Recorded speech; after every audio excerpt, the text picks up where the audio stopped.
Here are all the biggest announcements from the Indie Summer Showcase Day of the Devs. We got a new look at the exploration game Planet of Lana. Sadly, no release date yet, but this game just keeps on looking better and better.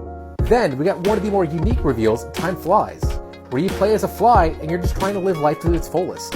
And yes, you do have a short lifespan. Then, for management sim fans, we got Bear and Breakfast, where you manage a bed and breakfast run by bears.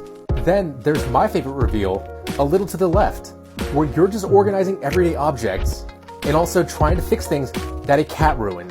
Then there's Animal Well, a Metroidvania game made for everybody. And that doesn't mean this game isn't going to be difficult. Animal Well's developer has said that it's going to be challenging in the end, as well as having puzzles that may take people years to solve. But I think the pixel art looks amazing. Then there's Birth. While a weird name, it actually is a pretty cool premise. It's an adventure puzzle game all about the loneliness of being in a brand new city. And how do you fix that loneliness? You're collecting body parts and other tissue from across the city and building creatures out of it. Then we got another puzzle game, How to Say Goodbye. And this one is about accepting death. But instead of dealing with death, you're a ghost trying to accept your own death. And the puzzles involve moving different pieces around the world.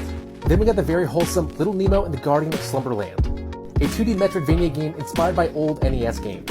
A demo for this one will be coming out later this year. Then there's another one of my favorite reveals, Naiad, where you play as this little water nymph trying to save the river from pollution. And I think it just looks really fun to swim around this river as this little creature. After that, we got Roots of Pacha, which is a game that's made for anybody who loves games like Stardew Valley. However, the hook of this game is you're farming in the Stone Ages, meaning you actually have to discover the tools you need to use to farm.